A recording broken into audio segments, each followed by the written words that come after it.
अखिलेश यादव, शिवपाल यादव भी इस मांगलिक कार्यक्रम में शामिल हुए। बिहार से आरजेडी नेता तेजस्वी और तेज प्रताप यादव भी इस कार्यक्रम में शामिल हुए हैं। ऐसा बताया जा रहा है कि सपा के पूर्व सांसद तेज प्रताप सिंह के रिश्तेदार हैं तेजस्वी तेज प्रताप, जो कि आज इस कार्यक्रम में शामिल हुए हैं मांगलिक कार्यक्रम में। हालांकि अखिलेश यादव और चाचा शिवपाल के बीच कुछ दूरियां देखने को मिली। सैफई, उत्तर प्रदेश के सैफई से इस वक्त की बड़ी खबर से आपको रूबरू करवा रहे हैं। दीपावली के रिंग सेरेमनी में समाजवादी कुनबा इकट्ठा हुआ है, जिसकी तस्वीरें भी इस समय आप अपने टेलीविजन स्क्रीन पर देख सकते हैं। एक्सक्लूसिव ये तस्वीरें। अखिलेश यादव, शिवपाल यादव भी इस मांगलिक कार्यक्रम में शामिल हुए।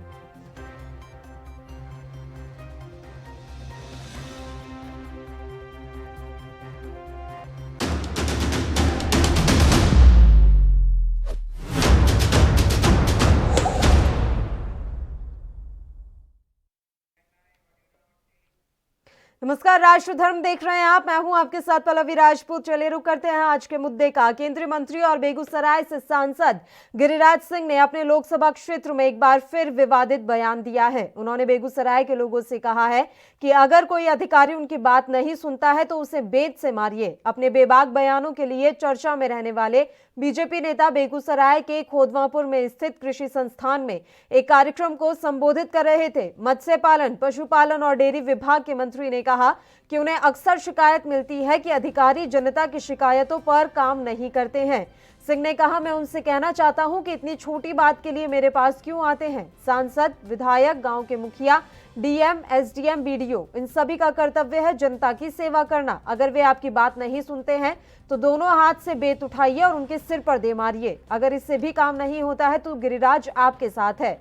गिरिराज सिंह के बयान को लेकर आरजेडी ने नीतीश सरकार पर हमला बोला है। आरजेडी ने कहा है कि क्या यह सरकार चला रही है या फिर यहां महाजंगल राज चल रहा है। उधर नीतीश कुमार ने भी उनके इस बयान पर आपत्ति जताई है।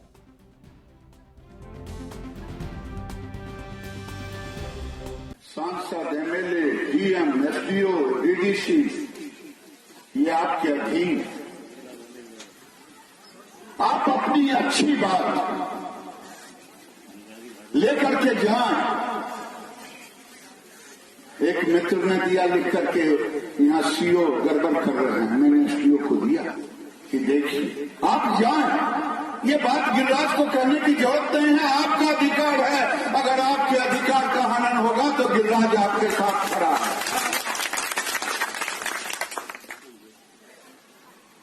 क्योंकि आपने मुझे सांसद बनाया है, आपने किसी को एमएलए बनाया है, आपने किसी को जिला परिषद बनाया है। आपके बल पर कोई मुखिया है, मुखिया, एमएलए और एमपी के बल पे आप नहीं। ये ध्यान रखिए।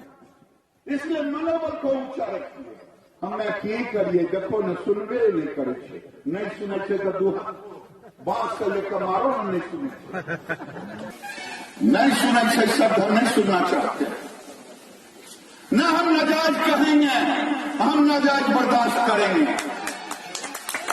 न किसी अधिकारी को हम नाजायज काम करने के लिए कहते हैं। सवाल था, गिरिराज सिंह ये कहते हैं कि अगर अधिकारी काम नहीं करे तो उनकी पिटाई की जाए। क्या आपको लगता है कि आपके अधिकारी? उन्हीं से पूछिए। पिटाई शब्द बोलना कहीं से न्यायोचित है, उचित शब्द है, ये उन्हीं से पूछिए। सर, बंगाल जाएंगे क्या? सर, एक सवाल था, गिरिराज सिंह ये कहते हैं कि अगर अधिकारी काम नहीं करे तो उनकी पिटाई की जाए। क्या आपको लगता है कि आपके अधिकारी? उन्हीं से पूछिए। पिटाई शब्द बोलना कहीं से न्यायोचित है, उचित शब्द है, ये। और चलिए इस मसले पर चर्चा की शुरुआत कर लेते हैं। इस समय भारतीय जनता पार्टी से देवेंद्र प्रमुख जी हमारे साथ लाइव जुड़ गए हैं, उनका रुख कर लेते हैं। देवेंद्र जी, स्वागत है आपका एएनबी न्यूज पर। सर, सबसे पहले मैं आपसे आपकी प्रतिक्रिया चाहूंगी केंद्रीय मंत्री गिरिराज सिंह के उस बयान पर जिसको लेकर अभी बवाल मचा हुआ है। उन्होंने कहा है कि अधिकारी अगर आपकी बात नहीं सुन रहे हैं तो बेत से मारिए उन्हें। क्या अब इसी तरीके से बात मनवाई जाएगी? पल्लवी जी, मैंने पूरी बाइट सुनी नहीं है, लेकिन जिस तरीके से जितना आपने मुझको बताया है, अब इसका मतलब क्या है, कितनी लंबी बाइट है, इसका अर्थ क्या हो सकता है, किस दिशा में बयान दिया गया है, इसके साथ कितना उन्होंने बोला है, कितना लंबा है। लेकिन मैं इसको जो बिल्कुल पहली दृष्टा से जितना मैंने आपको देखा, आपके माध्यम से सुना है, ये न्यायोचित बयान नहीं हो सकता। उनका व्यक्तिगत बयान हो सकता है, गिरिराज जी का देना नहीं चाहिए। ठीक है, ये कह के कि अभी उन्हें इस तरीके से बयान नहीं देना चाहिए, क्या बात यहीं पर खत्म हो जाएगी देवेंद्र प्रमुख जी? और बात यह है कि गिरिराज सिंह का ये कोई ऐसा पहला बयान नहीं है, वो अक्सर इसी तरीके के विवादित बयानों के लिए जाने जाते हैं। आखिर क्यों? जुबान पर लगाम नहीं रही है या फिर वो इसी तरीके से रहना चाहते हैं? पल्लवी जी, गिरिराज जी एक वरिष्ठ नेता हैं, अब उन्हें किस तरीके से बोलना है ये तो वो स्वयं जानते हैं, लेकिन मैं ये बताना चाहता हूं आपको कि ये कभी भी जो इस तरीके का बयान आता है, पार्टी का बयान नहीं होता, पार्टी से समर्थित नहीं होता, व्यक्तिगत बयान होता है। अब उन्होंने किस तरीके से दिया है, कितना लंबा, इसमें मैं पूरी बाइट अगर सुनूं तो शायद इसका कुछ निष्कर्ष निकल कर आए, लेकिन कुछ भी बोलना इसमें जल्दबाजी होगी। हो सकता है कल तक ये पूरा निकल के आए कि किस वजह से ये बयान देने की इनको जरूरत पड़ी है और क्यों ये बयान दिया गया है। उसके बाद वो एक मंच से संबोधित कर रहे थे। कृषि अनुसंधान केंद्र में एक कृषि संगोष्ठी आयोजित की गई थी, वहां वो मंच संभाल रहे थे। उस दौरान उन्होंने कहा कि लोग मेरे पास ऐसी समस्याएं लेकर आते हैं कि एसडीएम और जो विधायक हैं वो हमारे काम नहीं कर रहे हैं, तो मैं उन लोगों से ये कहना चाहता हूं कि इतनी इतनी सी बातों के लिए मेरे पास ना आए। ये लोग आपकी सेवा के लिए ही बने हैं और अगर वो आपकी बात नहीं सुन रहे हैं तो बेत से मारिए उन्हें। ये पूरा वाकया रहा सर। तो मैं वही जानना चाहती हूँ कि क्या लोगों को इतनी छूट दी जा रही है कि वो विधायकों को मार सके या पीट सके, और उसके बाद क्या लोग बच जाएंगे? ये बड़ा सवाल है। अगर मार भी दिया तो उसके बाद उन लोगों का हश्र क्या होगा?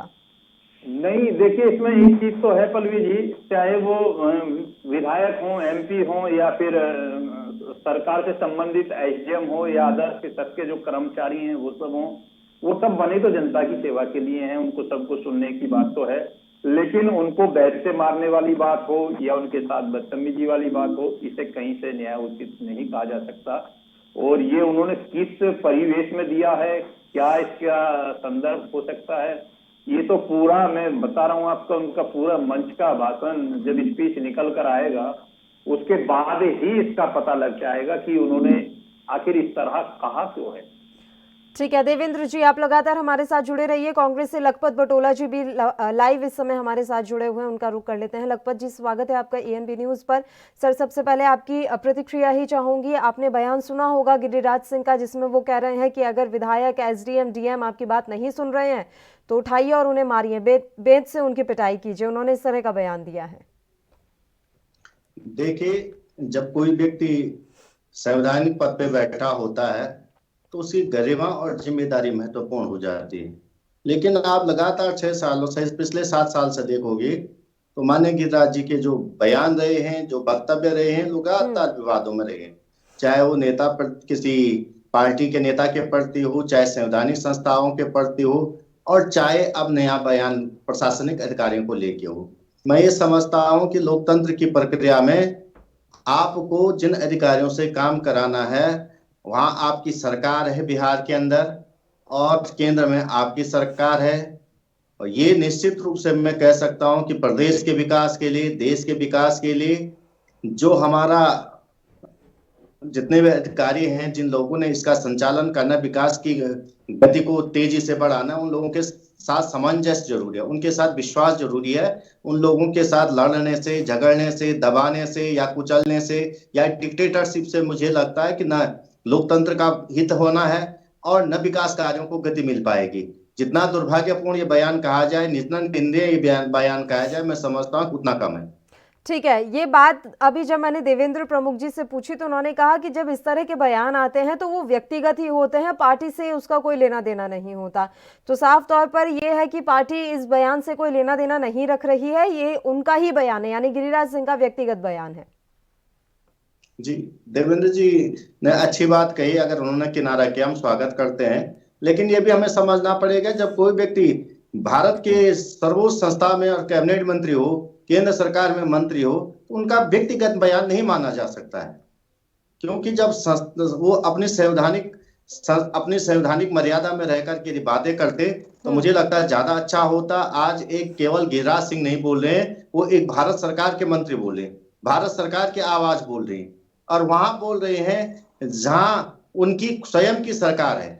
तो इस तरह की बातें कह देना अच्छा है। उन्होंने इसका खंडन किया। मैं स्वागत करता हूं, बहुत अच्छी बात उन्होंने कही है।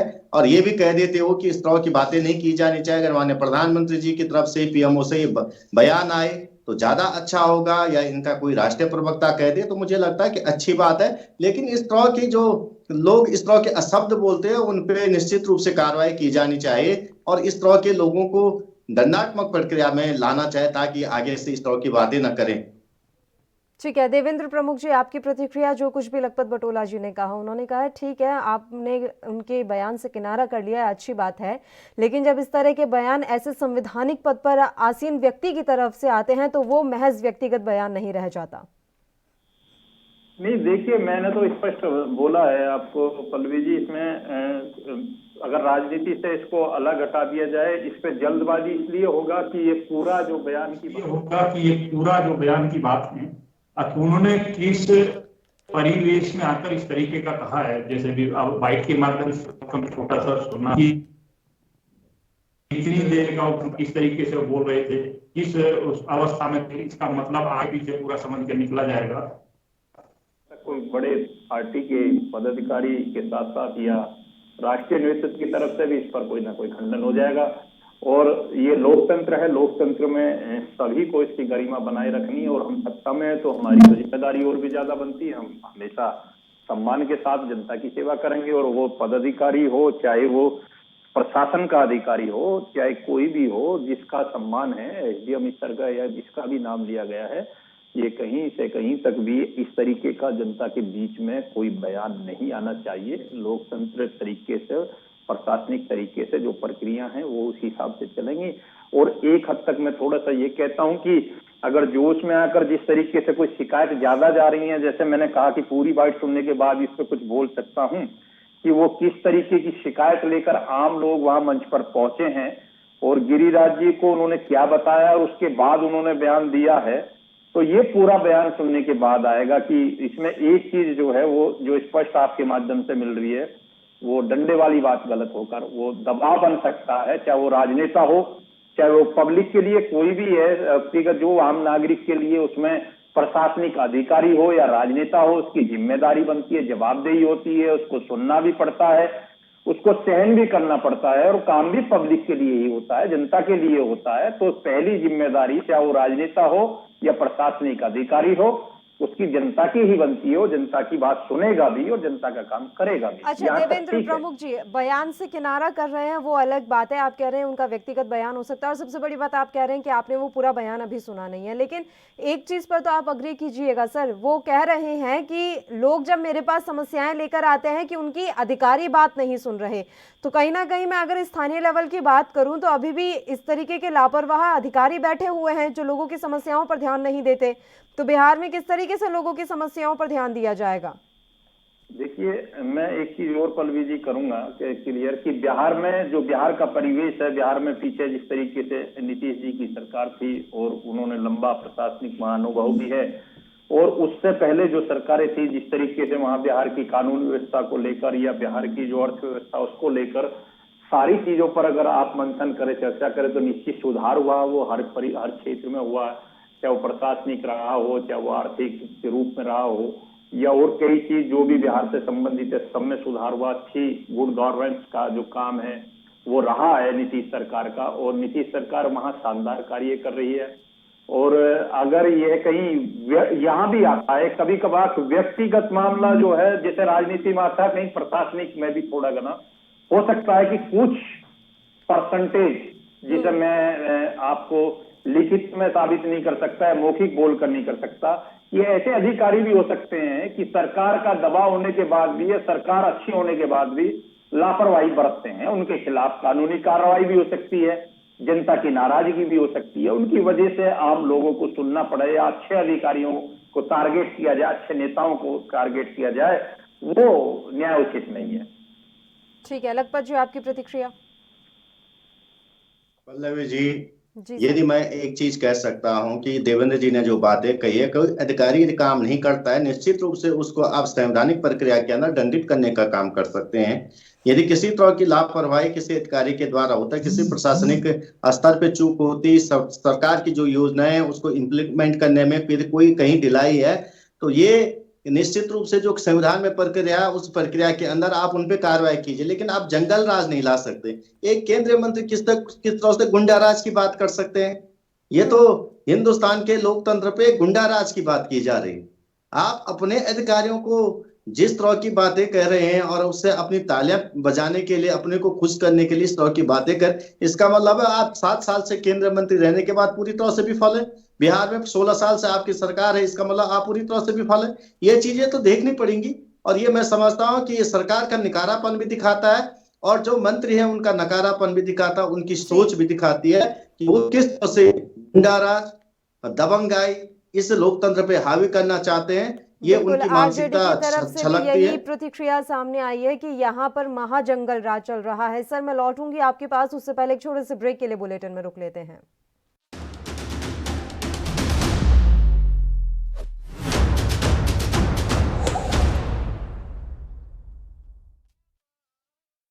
क्या आप दुबले पतले कमजोर हैं? आपकी सेहत नहीं बनती, भूख कम लगती है, वजन नहीं बढ़ता? दरअसल मेन बात खाना पीना खाना नहीं है, मेन बात है खाया पिया लगना। और अगर खाया पिया लगेगा ही नहीं तो सेहत बनेगी कैसे? इसलिए हमारी संस्था सन्यासी आयुर्वेदा ने एक ऐसी दवा बनाई है जो कि आपके पाचन तंत्र को, आपके लीवर सिस्टम को ठीक करने का काम करती है, ताकि आप जो भी खाएं उसका पूरे का पूरा निचोड़ आपके शरीर को लगे, आपकी भूख बढ़े, खाया पिया सही से लगे, नया खून बने, हड्डियों में जान आए, वजन बढ़े, ताकत बढ़े, चेहरे पर नूर आए और आप मोटे तगड़े खूबसूरत पर्सनैलिटी के मालिक बन जाएं। यह दवा पूरी तरह से आयुर्वेदिक होती है। इसका शरीर पर कोई भी साइड इफेक्ट, कोई भी नुकसान या दुष्प्रभाव नहीं होता। लड़के लड़कियां दोनों इसका इस्तेमाल कर सकते हैं और पहले 15 दिन के अंदर ही आपको इसका असर महसूस हो जाएगा। सिर्फ 650 रुपए की पूरे 1 महीने की दवा होती है और आप इसे घर बैठे 01145454545 पर फोन करके दवा मंगवा सकते हैं।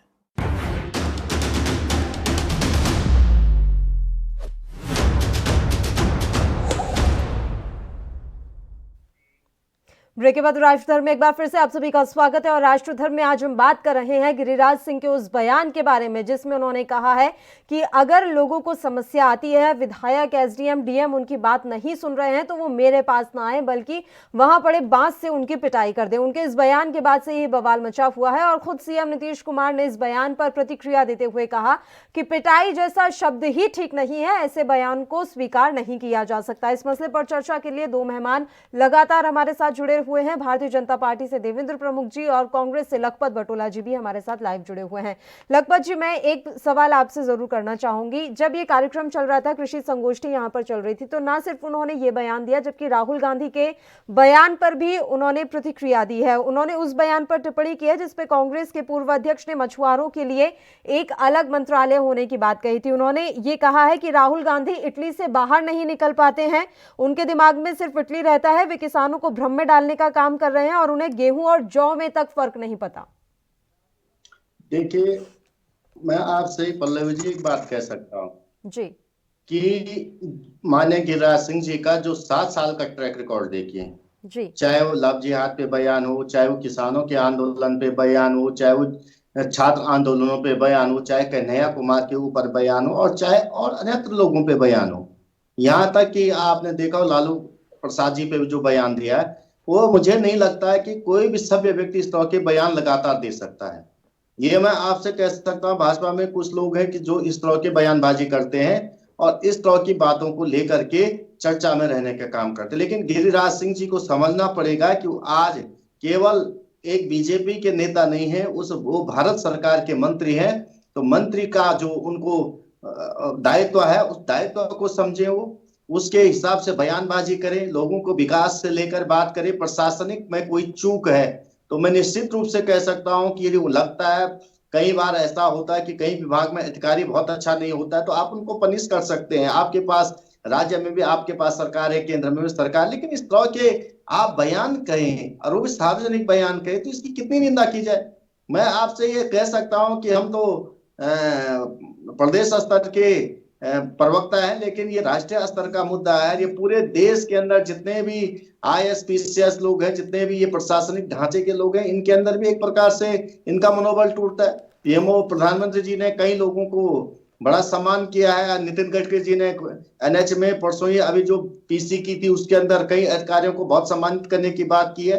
अच्छे अधिकारियों को सम्मान किया जाना चाहिए, जो काम नहीं करते उनका दंड दिया जाना चाहिए, लेकिन आप जनता को भड़का दें, आप आतंकवाद की बात, आतंकवादी लोगों को बनाने की बात करें, लोकतंत्र को आप गुंडे करने का काम करें, तो मैं समझता हूं कि इस तरह से संविधान को भी इस पे विचार करना चाहिए और इस तरह के लोगों को दंडित करने का काम करना चाहिए। मैं तो निश्चित रूप से कह सकता हूं कि इसकी जितनी भी आलोचना की जाए उतना कम है, लेकिन केंद्रीय मंत्री जी को भी बहुत संभल के बोलना चाहिए। चाहे वो राहुल गांधी जी पे कोई बयान देते, मैं आपसे एक चीज कह सकता हूं, ये सारे हिंदुस्तान के पास है, सारी दुनिया के पास है, आज ऐसी नहीं कोई चीज छुपी हुई है। और जिस तरह से राहुल गांधी की छवि खराब करने के लिए केंद्र सरकार ने 1400 करोड़ का लगातार हर साल बजट खर्च करने का काम करती है, और जिस तरह की बातें कहते हैं, आप एक चीज देखोगे प्रधानमंत्री जी ने कितनी अभी जो एक कहा था A+B² कहा था, उसके अंदर जिस तरह का उन्होंने बात कही थी वो सारी जग में हंसाने वाली बात है। एक 5 का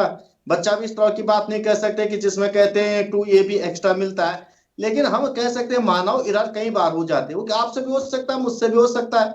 और ये इस चीज का हम एक चीज कहें कि व्यक्ति की योग्यता उससे ही आंकी जाए, ये महत्वपूर्ण नहीं। हाँ, बड़े पदों पे जो व्यक्ति बैठे होते हैं, जो संवैधानिक पदों पे बैठे, उनकी बहुत बड़ी जिम्मेदारी है। उनकी जनता के प्रति जिम्मेदारी, प्रशासन के प्रति जिम्मेदारी, देश के संविधान के प्रति जिम्मेदारी।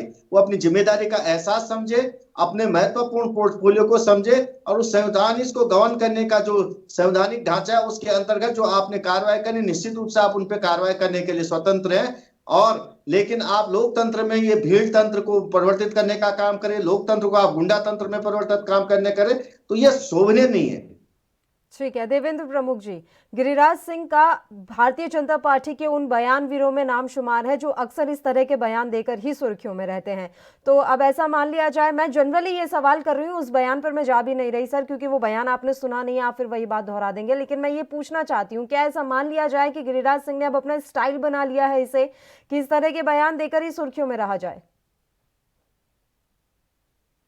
नहीं परवीन जी, इस बात को नहीं माना जा सकता, क्योंकि गिरिराज सिंह भी सेंटर में मिनिस्टर हैं और उनका व्यक्तिगत अपना बयान अलग बात है, सेंटर में उनका कद होना ऐसी बात नहीं है। अब मैं वो बात को तो दोबारा यही आपको दोहरा रहा हूँ कि उस पर ज्यादा सफाई तो जब की जा सकती, जब मैंने पूरा सुना हुआ सकता था, लेकिन जितना मैंने सुना है, और सच्चाई भी यही है कि उसमें कहीं डंडे उंडे की, अगर जिस तरीके से आपने आपकी बाइट के माध्यम से मिलना, माननीय मुख्यमंत्री जी के माध्यम से भी आया, उन्होंने नीतीश जी का भी बयान आया उस पर, उसके हिसाब से वहां तक उसको जो है व्यक्ति को ऐसा बयान कभी स्वीकार्य होगा ही नहीं, ये तो तय है, निश्चित है। ठीक है, लेकिन बात मैं वही पूछ रही हूँ ना सर, इसी तरीके के बयान बार बार क्यों, वो भी एक ही शख्स के द्वारा? देखिए अब ये बयान आने के बाद उसके पीछे नहीं, उनका कहीं से कहीं तक पार्टी का, पहले भी, इससे पहले भी देखिए कभी बयान आया है पल्लवी जी, कोई सपोर्ट पार्टी का कभी नहीं था गिरिराज जी सिंह। उनका जो इस तरीके का बयान आया, साफ नकार दिया गया था पार्टी की तरफ से, और उन्होंने भी ये कभी दोबारा से नहीं कहा जिद करके कि वो पार्टी की तरफ से बयान था। और हम लोग जो बैठे हैं, लखपत जी बैठे हैं, हम बैठे हैं, हमें सब चीज देखना, हम व्यक्तिगत मामले पर किसी के पे ज्यादा टिप्पणी नहीं कर सकते, हमें पार्टी के अनुसार ही, पार्टी की तरफ से ही सफाई देनी होती है। और मैं पार्टी की तरफ से सफाई दे रहा हूं कि पार्टी का कहीं से कहीं तक कोई समर्थन नहीं है इस बयान को। ठीक है, आप समर्थन नहीं कर रहे हैं, ये बात मैं मान लेती हूँ। गिरिराज सिंह के एक भी विवादित बयान का समर्थन भारतीय जनता पार्टी नहीं करती है, लेकिन ऐसे बयानवीरों पर लगाम कसने के लिए भी कोई कार्रवाई क्यों नहीं की जाती? अभी यही कोई बयान विपक्ष का नेता दे देता तो आप लोग क्या कहते? क्या तब भी आप लोग इतनी आसानी से मान लेते कि नहीं, ये तो उनका व्यक्तिगत बयान होगा जी, कांग्रेस पार्टी या किसी अन्य विपक्षी पार्टी का इससे लेना देना नहीं है?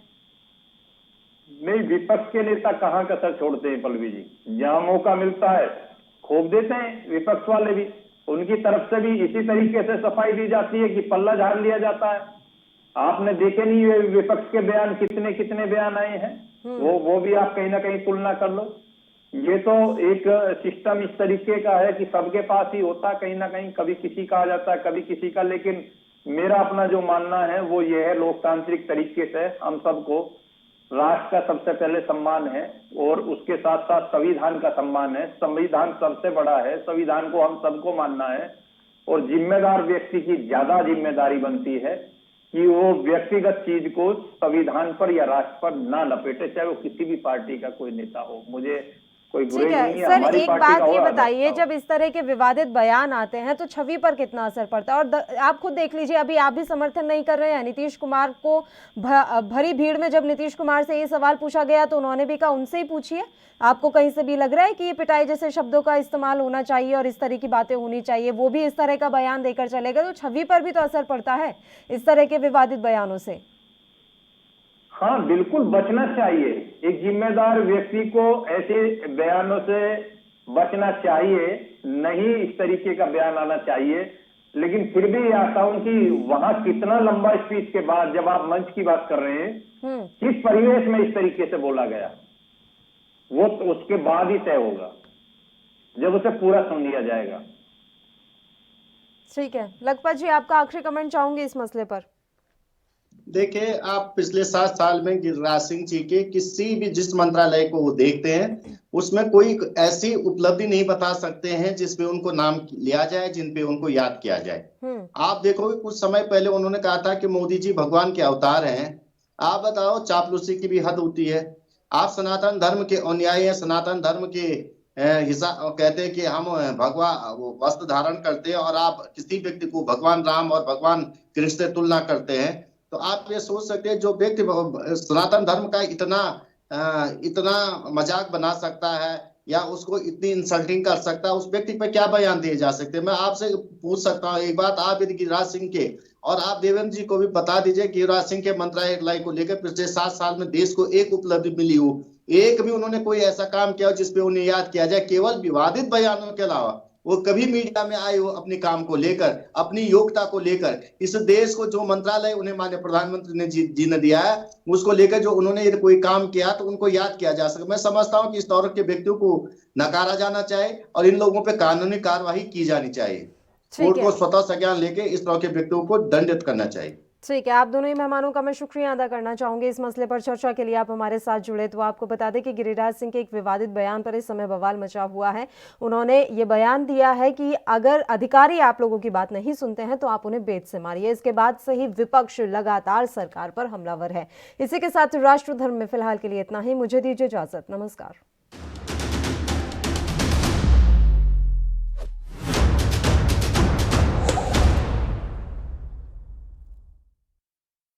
क्या आप दुबले पतले कमजोर हैं? आपकी सेहत नहीं बनती, भूख कम लगती है, वजन नहीं बढ़ता। दरअसल मेन बात खाना पीना खाना नहीं है, मेन बात है खाया पिया लगना। और अगर खाया पिया लगेगा ही नहीं तो सेहत बनेगी कैसे? इसलिए हमारी संस्था सन्यासी आयुर्वेदा ने एक ऐसी दवा बनाई है जो कि आपके पाचन तंत्र को, आपके लीवर सिस्टम को ठीक करने का काम करती है, ताकि आप जो भी खाएं उसका पूरे का पूरा निचोड़ आपके शरीर को लगे, आपकी भूख बढ़े, खाया पिया सही से लगे, नया खून बने, हड्डियों में जान आए, वजन बढ़े, ताकत बढ़े, चेहरे पर नूर आए और आप मोटे तगड़े खूबसूरत पर्सनैलिटी के मालिक बन जाएं। यह दवा पूरी तरह से आयुर्वेदिक होती है। इसका शरीर पर कोई भी साइड इफेक्ट, कोई भी नुकसान या दुष्प्रभाव नहीं होता। लड़के लड़कियां दोनों इसका इस्तेमाल कर सकते हैं और पहले 15 दिन के अंदर ही आपको इसका असर महसूस हो जाएगा। सिर्फ 650 रुपए की पूरे 1 महीने की दवा होती है और आप इसे घर बैठे 01145454545 पर फोन करके दवा मंगवा सकते हैं।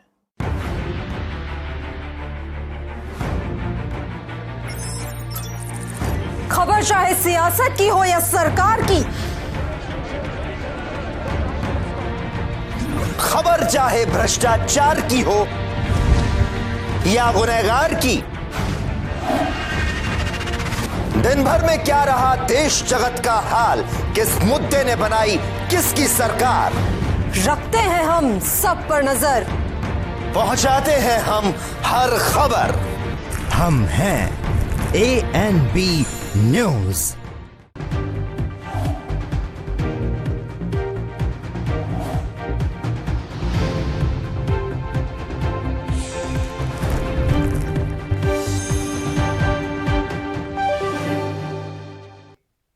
नमस्कार, ANB न्यूज देख रहे हैं आप। मैं हूं आपके साथ पल्लवी राजपूत और इस बुलेटिन में आप सभी का स्वागत है। बिहार के कटिहार जिले में प्रशासन की संवेदनहीनता की बेहद शर्मनाक तस्वीर सामने आई है। सुशासन के दावों के बीच मदद न मिलने से लाचार पिता को अपने ही 13 साल के बेटे के शव को बोरी में बंद कर 3 किलोमीटर तक पैदल चलना पड़ा। ऐसा भागलपुर जिले के गोपालपुर थाना पुलिस और कटिहार जिला के कुर्सेला पुलिस थाना की संवेदनहीनता और लापरवाही के कारण हुआ है। अगर उन्होंने जरा सी भी संजीदगी दिखाई होती, मदद के लिए एम्बुलेंस या गाड़ी उपलब्ध करा देते, तो पिता को अपने मरे हुए बेटे का शव बोरी में ना भरना पड़ता।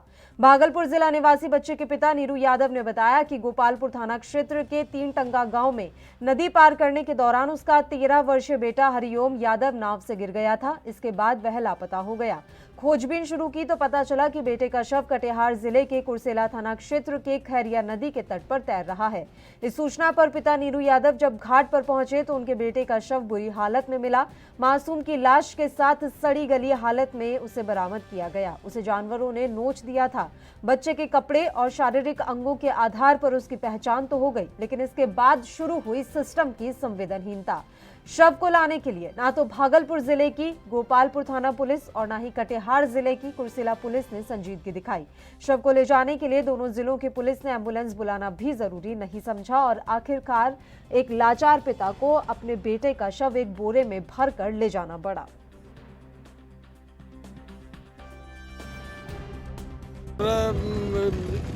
लॉ पर था बच्चा गिरी गल से। कितना तारीख को, कब? शुक्र के 6 बजे 7 बजे रात में। कहाँ पर? तिनटंगा घाट में। कौन सा थाना? थाना तिनटंगा, गोपालपुर थाना। गोपालपुर तिनटंगा। कैसे गिर गया था बच्चा? लॉ पर से अनहार में, लॉ पर से अनहार में गिर गया था। नाव पर से जा रहा था टपने के लिए। टपने के लिए उस वक्त गिर गया था। तो क्या हो गया? गिर गया तो वो डूब गया। अच्छा, डूबने के बाद नाव बुलाया था या जहाज बुलाया, खोजने लगा। 3 दिन से हम खोजे नहीं मिले। चौथा दिन पता लगा कि बटेसर थान के नीचे पार हो गया था। आ करके तिनमुही गंगा में लगा था। वहाँ से ड्रम फंसा दिया। खेरिया घाट में हम पाए बरामद। कब मिला है? बरामद हुआ है आज। क्या नाम है बच्चे का? हरिओम कुमार यादव। कितना उम्र है? 13 साल 7 महीना। तो पुलिस आई थी? जी सर। आप पहचाने अपने बच्चे को? जी सर। पैंट कपार में गड्ढा था और पैंट भी मेरा अपना जो दिए थे वो हमरा है। और दांत से पहचान था मेरा बच्चा मेरा है। तो लाश गल गया है क्या? हाँ सर, नथी है, खा गया कुत्ता हल्का फल्का। अच्छा, तो बच्चे का पैंट कहाँ है? कपड़ा ये अंदर में है। तो क्या बोली पुलिस? पुलिस बोले कि इंक्वायरी करके हम अस्पताल ले जाइए। तो अभी आप कहाँ से आ रहे हैं? खरिया घाट से। कितना दूर है खरिया घाट? यहाँ से 3 किलोमीटर। तो वहाँ से पैदल आप आ रहे हैं? हाँ सर, गाड़ी अभी नहीं मिला है सर, बुल्ले आ रहे हैं। तो ये लाश को बोरे में लेके आ रहे हैं? जी सर। कैसे लेके आ रहे हैं? बोरे में लेकर। बोलिए। बोरा में कर आखिर कोई साधन नहीं था। खरिया के पास एक शव बरामद हुई जो काफ़ी क्षत विक्षत की अवस्था में था। इस संबंध में जानकारी करने पर पता चला जो भागलपुर जिला अंतर्गत गोपालपुर थाना में कुछ दिन पूर्व ही एक 10 वर्ष के बच्चे का मिसिंग होने संबंधी एंट्री हुआ था। उसी संबंध में जो डेड बॉडी था उसकी शिनाख्त की गई, वो डेड बॉडी उसी का था। इस संबंध में गोपालपुर के थाना द्वारा आवश्यक कार्रवाई करते हुए, चूँकि वहाँ पहले से एंट्री था, सनहा दर्ज की गई थी उसकी मिसिंग की, तो उनके द्वारा इस संबंध में डेड बॉडी को लेकर के और उसे भागलपुर जो है उसे पोस्टमार्टम के लिए भेजा गया।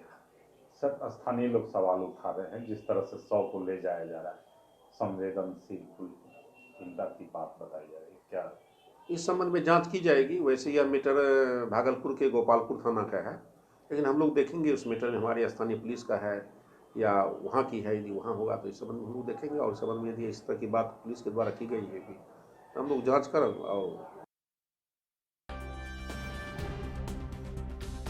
देख रहे हैं, ये बिहार के कटिहार जिले से हैं। इस मामले में हम आपको अपडेट बता देते हैं कि कुर्सेला थाना के 2 ASI को निलंबित कर दिया गया है, सस्पेंड किया गया है 2 पुलिसकर्मियों को। इस पूरे मामले में संवेदनहीनता और गैर जिम्मेदाराना रवैये की वजह से कटिहार SP विकास कुमार ने कुर्सेला थाना के ASI नंदलाल चौधरी और नवगछिया पुलिस जिला के गोपालपुर थाना सब इंस्पेक्टर राजदेव रमन को निलंबित कर दिया है। बता दें कि उक्त थाना क्षेत्र से एक वीडियो वायरल हुआ जिसमें पिता अपने बच्चे के शव को थैले में ले जाते हुए दिख रहा है। वीडियो वायरल होने के बाद बिहार पुलिस की काफी किरकिरी हुई थी और ये खबर जैसे ही पुलिस अधिकारियों तक पहुंची तो उन्होंने आनन फानन में ये कार्रवाई की।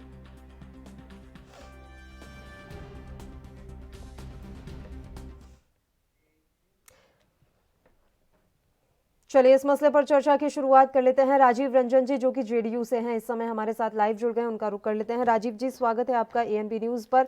सर, सबसे पहले तो मैं प्रतिक्रिया चाहूंगी इस पूरे मसले पर। कटिहार जिले के कुर्सेला थाना से जो ये पूरा वीडियो वायरल हुआ है, ये देखिए मानवता को तो शर्मसार कर देने वाली तस्वीर है। कोई इतना संवेदनहीन कैसे हो सकता है, और खासकर बिहार पुलिस? देखिए पल्लवी जी, ये सर शायद आपके पीछे टीवी चल रही है, उसकी जो वॉल्यूम है काफी ज्यादा हाई है सर, या तो उसे कम कर दीजिए क्योंकि बिल्कुल रिवर्स होकर आवाज आ रही है।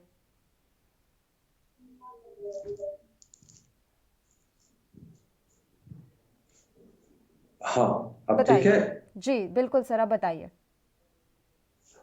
देखिए, पहले तो उस परिवार के साथ बहुत दुखदाई घटना घटी है और उनका एक बच्चे का डेथ हुआ है, जिसकी पूरी संवेदना हम लोगों को भी है और सबको होनी चाहिए। अब रही बात कार्यवाही, क्या हुआ कैसे हुआ,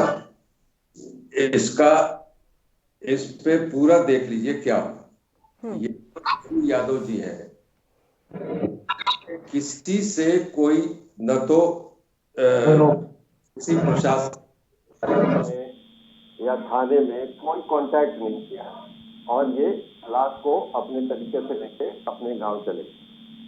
इसके बावजूद गोपालपुर थाना और कुर्सेला थाना के 2 लोग, एक दरोगा रैंक के और एक उसके नीचे के रैंक के पदाधिकारी, उनके घर गए, वहां जांच की, अपनी जो कार्रवाई करनी थी उसके इनके, हालांकि जब CSP साहब का रिपोर्ट जब आया तो उस पे इनकी नेग्लिजेंसी को देखा गया और उस पे एक्शन लेते हुए तुरंत उनको सस्पेंड किया।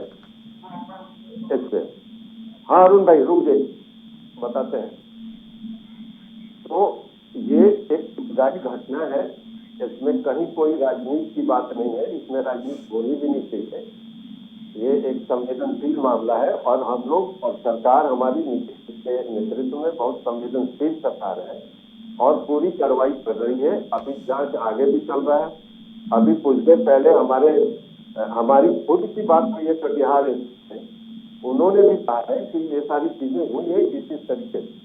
कटिहार CS से भी हमारी बात हुई है, सिविल सर्जन साहब से, उन्होंने ये आधिकारिक तौर पे कहा कि उनसे या उनके प्रशासन के लोगों से परिवार वालों ने कोई संपर्क नहीं था। उसके बावजूद भी सरकार अपने स्तर से जांच करके, पुलिस प्रशासन अपने स्तर से जांच करके नेग्लिजेंस पाया और उन 2 दोषियों को, जो लोग उस समय थे थाने के अंदर, उनको सस्पेंड किया। खैर सर, आपकी जो स्टोरी है वो हमारी जानकारी के हिसाब से तो बिल्कुल अलग है और जो पिता ने बताया उसके हिसाब से तो ये स्टोरी कहीं से मैच नहीं हो रही है। मैं लौटूंगी आपके पास। फिलहाल RJD से अरुण जी हमारे साथ जुड़ गए हैं, उनका भी रुख कर लेते हैं और मैं आपको परिचय दे देती हूँ। राजीव रंजन जी, अरुण जी RJD के प्रवक्ता हैं। फिर बीच में ये बात ना आ जाए कि मैं इनका परिचय नहीं जानता, तो मैं पहले ही आपको परिचय दे रही हूँ। अरुण जी, हमारे साथ राजीव रंजन जी भी जुड़े हुए हैं जो कि जेडीयू से हैं।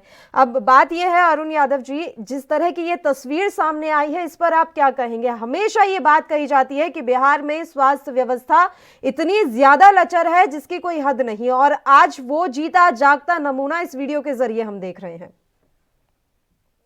देखिए पल्लवी जी, आज से पहले भी ये घटना हो चुकी है। नीतीश सरकार असंवेदनशील सरकार है, और स्वास्थ्य मंत्री जो हमारे हैं मंगल पांडे, उनको ये सब चीजों से कोई मतलब ही नहीं है, लेना देना ही नहीं है। ये उस मंत्रालय में कुंडली मार कर बैठे हुए हैं, और उनसे स्वास्थ्य विभाग संभल भी नहीं रहा है। और ये दुर्भाग्य है कि नीतीश कुमार जी मंगल पांडे को न बर्खास्त कर सकते हैं न हटा सकते हैं, क्योंकि उनमें वो कुवत है नहीं। नीतीश कुमार जी एक तीसरे नंबर की पार्टी है, इसके कारण वो किंग कर्तव्य विमूढ़ मुख्यमंत्री है। उनको क्या करना है क्या नहीं करना है, ये वो उनको जो करना चाहिए वो नहीं कर पा रहे हैं। उनकी स्थिति बहुत ही दयनीय है, नीतीश कुमार जी की स्थिति। जैसे कहावत है कि सांप जब छुछुंदर को धर लेता है तो न उगलने बनता है न निगलने बनता है। उगल लेता है तो कोढ़ी फूट जाता है, निगल लेता है तो आंगन हो जाता है। वही हाल हमारे माननीय मुख्यमंत्री नीतीश कुमार जी का है। नीतीश कुमार जी के मुंह में जो चला गया है छुछुंदर, उससे वो बड़े परेशान है। उनको निगलने बन रहा है न उगलने बन रहा है। और ये जो आज घटना जो आई है वो मानवता को सर्वसार करने वाली, मानवता को कलंकित करने वाली, इस घटना की जितनी भी निंदा की जाए वो कम है।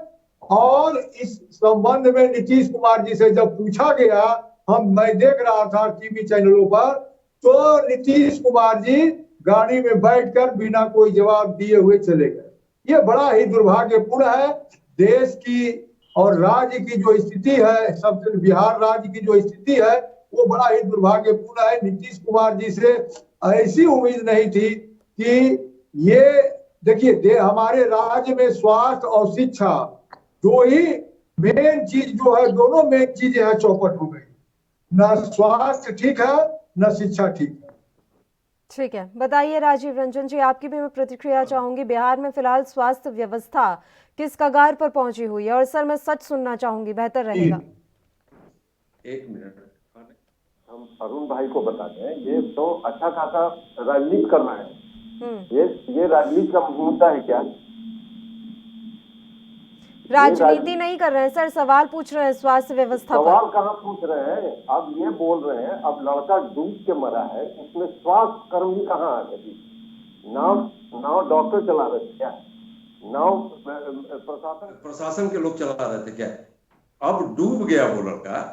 मुद्दे को अलग नहीं राजीव रंजन जी, बात यहाँ पर ये नहीं है कि वो किस तरीके से मरा, बात यह है कि मरने के बाद सिस्टम की जो संवेदनहीनता शुरू हुई उस पर सवाल है। वो डूब के मरा ये सब जानते हैं सर, और उस पर हम आप पे सवाल भी नहीं खड़े कर रहे।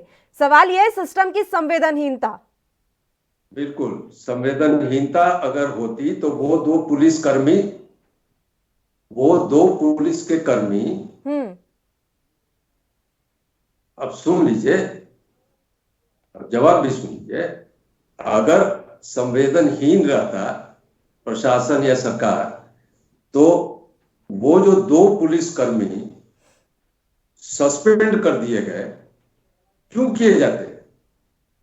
एसपी कटिहार को मैं रेफर कर रहा हूं, मैं उद्धृत कर रहा हूं उनको कि किसी ने, और सिर्फ एसपी कटिहार नहीं, मैं सिविल सर्जन कटिहार को भी उद्धृत कर रहा हूं और एकदम ऑफिशियली ऑन रिकॉर्ड बोल रहा हूं कि किसी ने प्रशासन से और अस्पताल के लोगों से संपर्क नहीं साधा, कहीं से किसी ने संपर्क नहीं साधा है। और अरुण भाई अब सुशासन पे कमेंट करें, ये अपने आप में बड़ा हास्यास्पद है। अब राजद के लोग सुशासन की बात करें, ईवी नीतीश सरकार के सुशासन का ही प्रभाव है कि ये लोग सुशासन की बात अब करने लगे। इसलिए खैर छोड़ दीजिए, इनको राजनीति करनी है, राजनीति करें।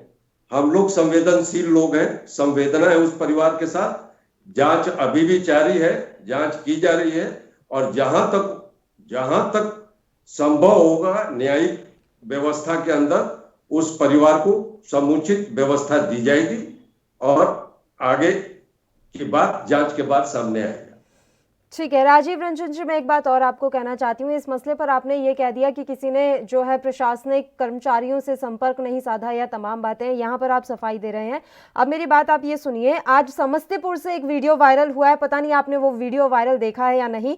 यहाँ पर साफ तौर पर दिखाई दे रहा है कि कैसे परिजन अपनी एक छोटी सी बच्ची को गोद में लेकर इधर उधर भटक रहे हैं और उनके हाथ में एक ऑक्सीजन का सिलेंडर भी है, लेकिन एक स्ट्रेचर तक उनके लिए मुहैया नहीं करवाया गया और वो बहुत देर तक हॉस्पिटल में इसी तरीके से परेशान होते रहे एक छोटी सी बच्ची के साथ। ये समस्तीपुर से वीडियो वायरल हुआ है। 2 दिन पहले एक और जगह से, बिहार की ही मैं आपको यहां पर जानकारी दे रही हूं, मैं आपको बता देती हूं, बिहार के रोहतास जिले से वीडियो वायरल हुआ है, जहां अस्पताल से मरीज निकल रहा है, उसे ना तो एम्बुलेंस दी जा रही है ना स्ट्रेचर दिया जा रहा है, परिजन खाट पर लिटाकर उस मरीज को अपने घर ले जा रहे हैं। ये मैं आपको 3-4 दिन के वीडियो बता रही हूं सर। उसके बाद आप कह रहे हैं सुशासन, मैं कैसे मानूं सुशासन? अब भी आप कह दीजिए कि इसमें तो परिजनों ने देखिए संपर्क नहीं साधा है, या फिर हमारे जो कर्मी हैं वो बहुत ही ज्यादा सचेत हैं। आप कैसे कह सकते हैं ये बात? रोज एक ना एक वीडियो वायरल हो रहा है, या फिर ये वायरल वीडियो की सत्यता से आप इनकार कर दीजिए कि ये सारे फेक हैं। मैं किसी के सत्यता और फेक का सर्टिफिकेट देने नहीं बैठा हूं। आप जो कह रही हैं मैं उसको मान रहा हूं, बट ये मेरे संज्ञान में नहीं है, मैंने देखा भी नहीं है वो वीडियो। आपने कहा, मैं उसको मानता हूं, और अगर इस तरह की घटना है तो मैं आपसे रिक्वेस्ट करूंगा कि वो मेरे को भेज सकती हैं तो भेज दीजिए, और पक्का मैं आपको वादा करता हूं कि 48 घंटे के अंदर उन पे एक्शन होगा। अगर जो भी जिम्मेवार होगा उसके ऊपर कार्रवाई होगी। ठीक है, तीव्रता से कार्रवाई हम लोग करते हैं। ये बात आपकी ठीक है सर, आप कार्रवाई कर रहे हैं। मैं बस ये पूछ रही हूँ कि कर्मचारियों में या प्रशासनिक अधिकारी जो होते हैं, क्या बैठा हुआ है मन में?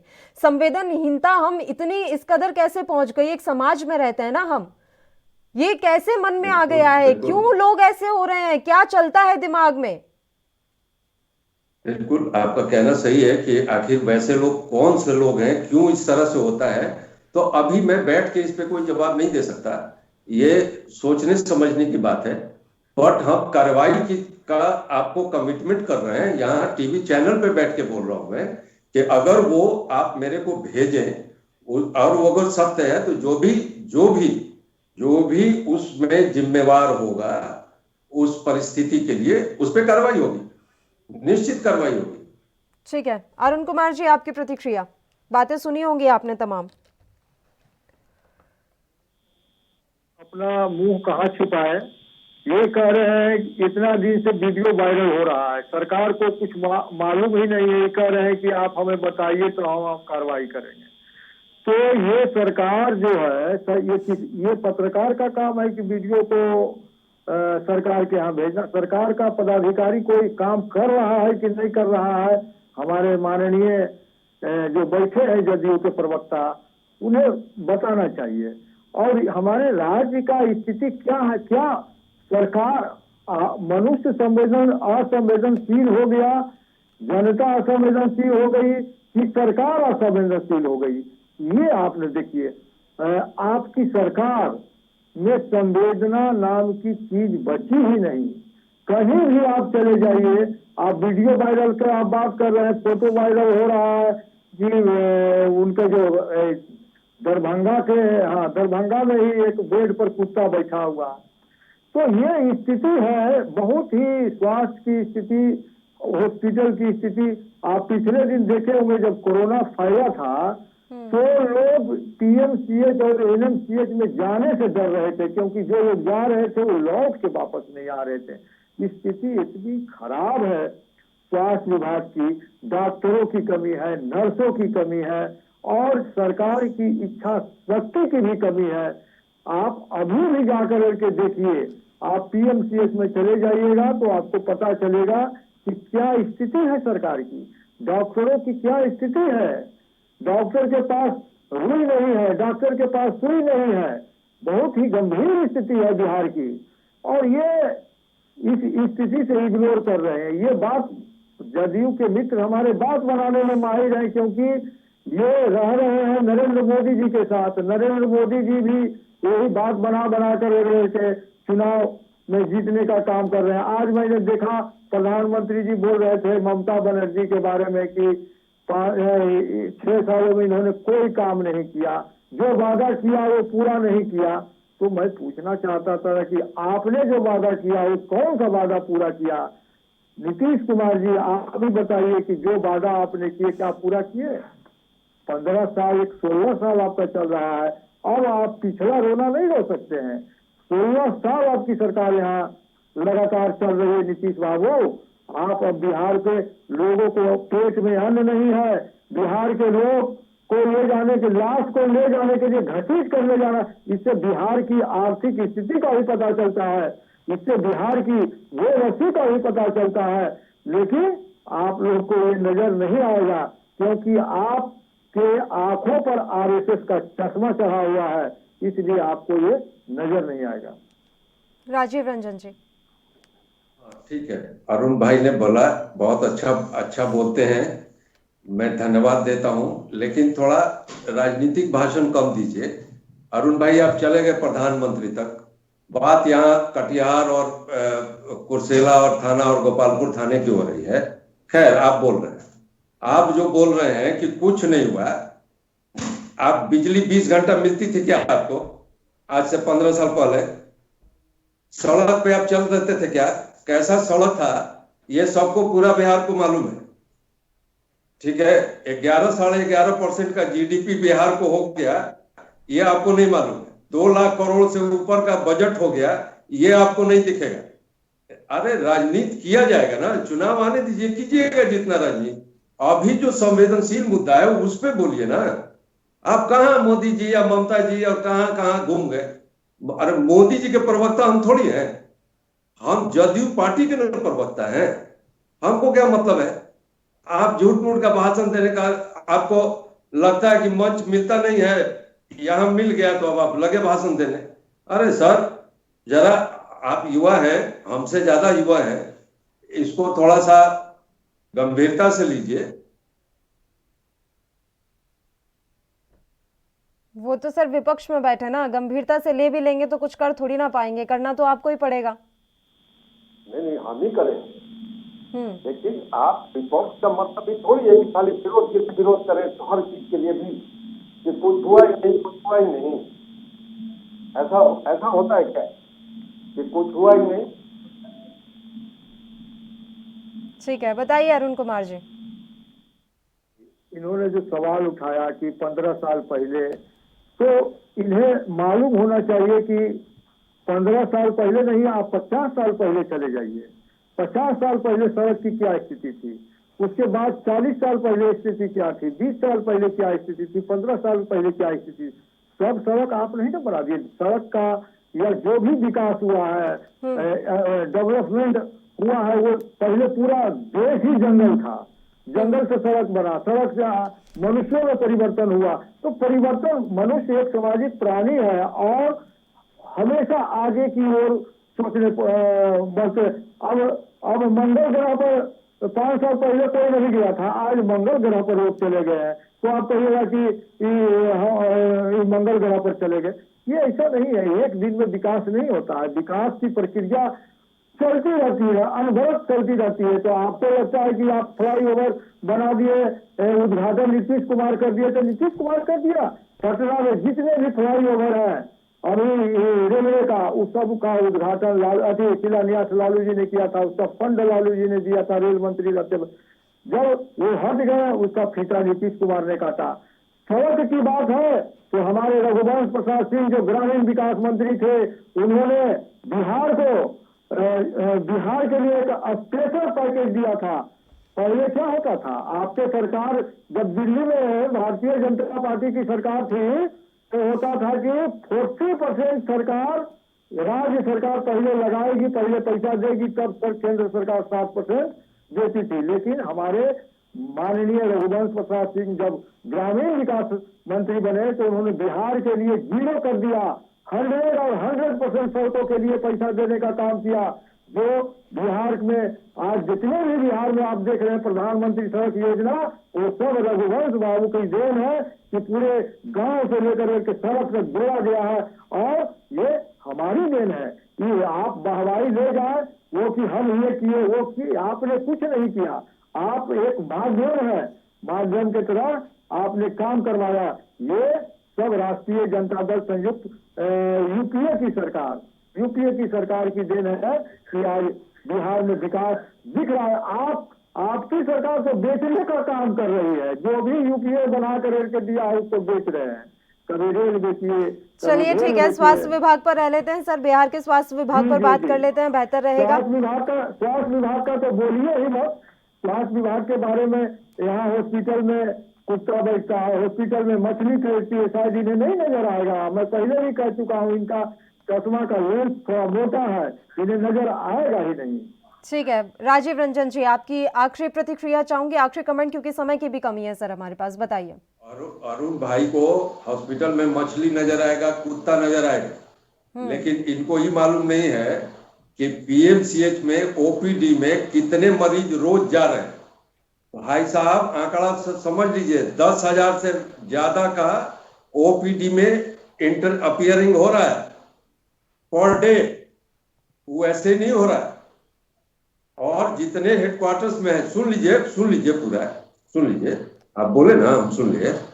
आप बात करते रहते हम सुने, हम लेकिन तथ्य बोल रहे हैं उसको सुनिए। इसी तरह रेफरल हॉस्पिटल्स को देख लीजिए, डिस्ट्रिक्ट हॉस्पिटल्स को देख लीजिए, सब में सुधार हुआ। और आप कह रहे हैं ना कि सुधार की एक प्रक्रिया होती है, तो ये प्रक्रिया शुरू हुआ 5 साल में। आप खुद कह रहे हैं कि एक दिन में सुधार नहीं होता है, तो 5 साल में 15 साल में चीजें सुधरी हैं, सुधर रही है, आगे भी सुधर रहा है। पीएमसीएच विश्व का बड़ा हॉस्पिटल बनने जा रहा है, ये आपको नहीं मालूम होगा। ये मालूम भी होगा तो आप बोलिएगा नहीं, क्या कि आपको मछली देखने का आदत है। इसलिए ठीक है, हमारी सरकार, हमारा नेता कभी नहीं बोलता है कि हम एकदम अल्टीमेट हो गए, लेकिन जो अपनी गलती को छुपाने के लिए, अरुण भाई आप कब तक सरकार को यहां से बात करते करते चले गए सेंट्रल तक। ठीक है राजीव रंजन जी, उनकी गलतियों का ही ये फल है कि वो अब दोबारा सरकार में नहीं आ पा रहे हैं। अब आप वो गलती ना दोहराएं, ये निश्चित करना जरूरी है। और तस्वीरें मैं जरूर आपको भिजवाऊंगी सर, ताकि मैं भी देख पाऊं कि कितनी कार्रवाई इन मसलों पर हो पाती है या नहीं। समय की कमी है इसलिए मैंने आपको टोका सर, माफ कीजिएगा राजीव जी, समय की वाकई में बहुत कमी है। मैं दोनों ही मेहमानों का यहाँ शुक्रिया अदा करना चाहूंगी। तमाम चर्चा के लिए आप हमारे साथ जुड़े। तो आपको बता दें कि बिहार में स्वास्थ्य व्यवस्था इस समय खुद कोमा में है, और बड़ी बात यह है कि ऑक्सीजन के अभाव में बिहार की स्वास्थ्य विभाग है और स्वास्थ्य व्यवस्था है वो दम तोड़ती हुई नजर आ रही है। अब आने वाला वक्त बताएगा कि इस बार के बजट में जितनी राशि स्वास्थ्य विभाग के लिए रखी गई है, इसका असर वाकई में धरातल पर देखने को मिलता है या नहीं। इसी के साथ इस बुलेटिन में इतना ही। मुझे दीजिए इजाजत। देश प्रदेश की तमाम ताजा और अहम खबरों के लिए आप देखते रहिए ANB न्यूज। नमस्कार।